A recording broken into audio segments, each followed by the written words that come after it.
Assalamualaikum warahmatullahi wabarakatuh. Saya lanjutkan. Hubungan antara benih dengan patogen ini menjadi awal informasi kita ya untuk tahu bagaimana patogen dan benih atau produk pasca panen itu saling terhubung. Jadi sebelum kita masuk ke produk pasca panen, kita akan mereview sebentar terkait dengan tanaman sehat dan tanaman sakit. Ini sudah ada di BioPT ya, terkait dengan batasan penyakit tumbuhan. Untuk penyakit tumbuhan itu gangguan atau kerusakan proses fisiologi yang berlangsung secara terus-menerus yang disebabkan faktor penyebab utama. Dan gangguan tersebut dinyatakan dalam bentuk karakter patologi yang khas atau disebut sebagai gejala. Untuk tipe penyakit tanaman ini secara keseluruhan mulai dari akar hingga pada buah, pucuk, buah, dan biji. Nah, patogen pasca panen ini hanya sebagian kecil atau contoh atau model untuk menggambarkan pentingnya penyakit pada tanaman, yaitu hanya ya sebagian pada buah dan biji. Dalam hubungan antar organisme dulu ya, di BOPT ada istilah segitiga penyakit. Segitiga penyakit yang terdiri atas waktu, inang ya, inang, lingkungan, dan patogen. Ya, tiga itu dulu ya. Jadi kalau ada inang yang sesuai untuk perkembangan patogen, patogen yang virulen, dan lingkungan yang mendukung perkembangan patogen, maka bisa terjadi penyakit. Sedangkan untuk konsep hubungan antara penyakit, kejadian penyakit, ya, kejadian penyakit ini ada istilah piramida penyakit, di mana manusia sebagai intervensi ya, pengintervensi budidaya serta waktu yang mempengaruhi ini ya, waktu ini terkait dengan kapan ya, kapan manusia itu budidaya dan kapan lingkungan itu misalnya hujan dan lain sebagainya, ini menjadi konsep piramida penyakit tumbuhan. Untuk siklus penyakit sendiri sebenarnya ada dua, yaitu siklus primer dan siklus sekunder. Siklus primer ini satu siklus ya, satu siklus patogen yang terdiri atas dua fase. Patogenesis itu saat berada pada inang atau dikenal dengan fase infeksi ya, fase infektif. Kemudian fase saprogenesis ini fase dia sebagai bertahan, struktur bertahan atau sebagai eh, dekomposer. Ya, dekomposer. Untuk fase-fase ini ya itu satu siklus sebenarnya cukup lama ya, satu siklus sempurna. Kemudian ada siklus sekunder yang sering kita kenal dengan sebaran penyakit di lapangan, misalnya antraknosa ya, bercak. Bercak itu jika tidak ada siklus sekunder sebenarnya tidak banyak ya penyakitnya. Karena adanya siklus sekunder dari bercak satu ke bercak yang lain ini eh, cukup cepat. Waktu yang dibutuhkan untuk siklus sekunder lebih cepat. Untuk studi perbandingan kita bisa melihat untuk di jagung ya antara penyakit gosong atau semut ya. Pada jagung itu butuh waktu satu kali tanam satu siklus. Sehingga jarang sekali penyakit gosong pada jagung itu menyebabkan outbreak atau kerusakan. Jadi dia hanya memiliki satu siklus primer ya, dalam satu siklus hidup. Sedangkan untuk bulai, bulai itu kan awalnya sedikit ya, sedikit atau fase infeksinya itu awalnya sedikit, kemudian di tengah-tengah dia memproduksi spora, sporanya menginfeksi. Nah, itu spora yang menginfeksi kemudian menghasilkan spora lagi, menginfeksi lagi, itu adalah siklus sekunder. Sedangkan untuk bule yang awal kemudian menjadi mengikuti perkembangan jagung hingga tua ya, kemudian ke inang alternatif misalnya, baru ada jagung lagi itu siklus primer. Jadi bisa dibayangkan ya, untuk siklus primer sebenarnya tidak tidak banyak gejala yang ditimbulkan, tetapi karena adanya siklus sekunder, patogen menghasilkan spora, 3 hari kemudian sudah membentuk spora lagi, menginfeksi lagi. Nah, itu yang menyebabkan kerusakan yang cukup tinggi. Kalau di bio-PT ada istilah siklus K dan siklus R. R itu yang rapid, sangat cepat ya. Kalau yang K ini yang siklusnya lama. Untuk siklus primer ini fase patogenesis, ini pertama kali ada di lapangan dan menginfeksi serta menimbulkan penyakit pertama kali. Kemudian setelah itu dia masuk ke fase patogenesis, yaitu bertahan pada kondisi yang tidak optimal. Bisa menjadi sklerotia, chlamydospora, atau sel-sel endospora ya untuk bakteri, atau telur nematoda ya atau yang lain untuk bertahan. Kemudian untuk siklus sekunder ini siklus destruktif patogen. Jadi dari fase patogenesis di siklus primer ini dia menghasilkan spora baru, kemudian sporanya menginfeksi jaringan yang baru, berkembang menghasilkan spora lagi misalnya, kemudian menginfeksi kembali. Itu fase destruktif, jadi fase merusak. Biasanya terjadi pada inang utama dan kondisi lingkungan yang optimal. Di kelembapan udara mendukung, kerentanan dari inangnya ini juga sesuai. Nih, jadi siklus sekunder ini yang terjadi sangat cepat. Untuk tahapan kejadian penyakit masih sama dengan saat bio-PT ya, diawali dengan inokulasi, kemudian masuk atau penetrasi, kemudian mengkolonisasi jaringan, muncul gejala awal, kemudian menyebar, setelah inangnya habis, patogen akan bertahan atau mati. Gitu seterusnya ya, itu tahapan kejadian penyakit.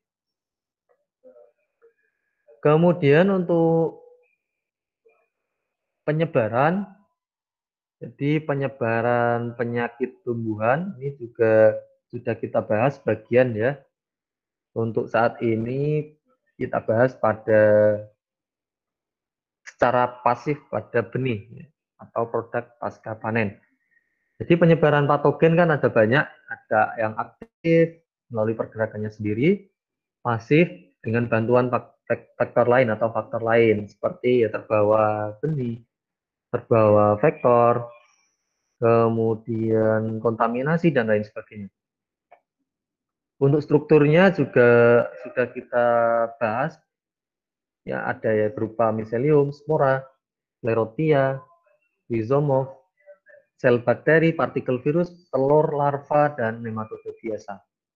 Ya, jadi ini kita review sedikit supaya kita ingat bahwa patogen ini sangat ya ada hubungan dengan tanaman ya, ada hubungan tertentu. Untuk hubungan dengan tumbuhan ini terbagi menjadi 3, yaitu biotrof, heterotrof, dan nekrotrof. Untuk biotrof ini adalah patogen yang hanya hidup pada jaringan sel hidup. Contohnya hampir semua virus. Virus itu parasit obligat, dia hidup pada jaringan yang hidup. Kemudian sebagian cendawan seperti Peronospora ya. Peronospora termasuk bulai. Bulai itu parasit obligat. Jadi dia pada dasarnya tidak akan membunuh selnya. Makanya dia hanya pucat ya, klorosis ya, klorosis. Gejalanya klorosis, tidak ada yang sampai busuk atau layu, kecuali untuk inang yang terserang oleh patogen lain, misalnya patogen sekunder atau patogen lain yang menyebabkan kematian. Kalau untuk bulai sendiri sebenarnya tidak menyebabkan kematian karena dia biotrop. Dia hanya hidup pada sel yang hidup. Beberapa kelompok cendawan lain seperti Erysipelas. Erysipelas ini kelompok karat, karat pada kedelai, karat pada kacang-kacangan.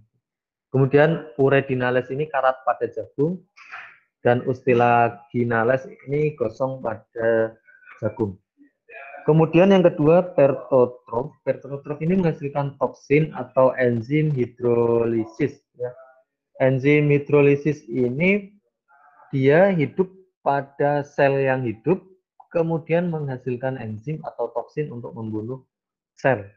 Baru kemudian nutrisinya diambil dari sel yang mati. Itu pertotrof. Jadi dia menghasilkan toksin untuk membunuh jaringan atau sel. Ya. Kemudian dari situ dia menghasilkan enzim hidrolisis, merusak sel, kemudian baru diambil nutrisinya. Ini umumnya gejalanya berupa busuk, bercak, kemudian hawar, ya, atau nekrotik yang lain, kelompok nekrotik. Kemudian yang ketiga yaitu nekrotrof. Nekrotrof ini hidup pada substrat yang mati, tidak membunuh inang dan sering disebut saprofit. Contohnya beberapa ini ya, patogen tanah yang hidup pada sisa jerami, kemudian sisa batang ya yang mati, kemudian daun ya, daun-daun yang sudah gugur, ini disebut nekrotrof. Ya. Apakah suatu patogen bisa berubah dari nekrotrof ke petrotrof? Itu bisa ya, bisa. Jadi seperti yang dulu kita bahas bahwa ada yang parasit fakultatif, parasit obligat, saprofit fakultatif, dan saprofit obligat. Itu ya, jadi tetap sama. Ini secara umum ada 3, namun jika dilihat dari hubungan yang lebih dalam terkait patogen dengan inangnya itu ada 5 itu. Parasit obligat, parasit fakultatif, saprofit obligat, saprofit fakultatif, dan saprofit obligat. Kemudian lokasi patogen pada benih ini ada 3 ya. Yang pertama di permukaan benih atau ini ekstra ini ya, pada permukaan. Ini disebabkan karena kontaminasi misalnya. Kemudian ada yang di dalam jaringan benih, di endosperm, di intraembrional maupun di bawah kulit biji ya, itu masuk di dalam jaringan. Atau terbawa bebas bersama benih. Terbawa bebas ini misalnya ada benih, kemudian ada tanah yang mengandung patogen ya, di dalam satu kemasan. Nah, itu terbawa bebas ya artinya. Jadi tidak menempel pada permukaan. Nah, untuk infeksi pada jaringan benih ini bisa terjadi secara langsung dari tanaman induknya ataupun penularan dari luar, ya, dari luar, yaitu melalui stigma atau kepala putih, atau menembus dinding ovari, atau menginfeksi melalui tangkai. Adapun mekanismenya seperti ini ya, jadi nah, ini ya.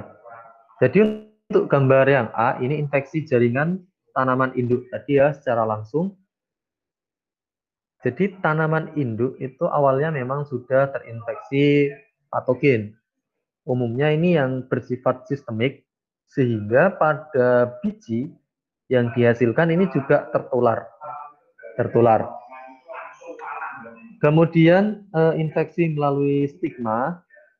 Stigma ini ya, ini kepala putih jika teman-teman lihat yang B, ini panahnya dari atas ya, dari putih turun hingga masuk ke bakal biji. Kemudian untuk yang melalui dinding ovari dinding atau kulit biji ini dari luar, yang gambar C, atau bisa juga dari tangkai yang saya sebutkan. Ini beberapa mekanisme infeksi. Infeksinya patogen hingga sampai ke biji. Kalau pada infeksi pada produk pasca panen yang lain, yang bukan biji itu lebih simpel ya. Ada kontak bisa terkena ya, seperti sayuran, buah-buahan. Itu kalau kontak ya sudah kena. Tapi kalau untuk sampai biji, ini ada empat mekanisme, yaitu melalui induknya, melalui penyerbukan, atau menembus dinding ovari maupun dinding melalui tangkai bunga, tangkai buah. Ya.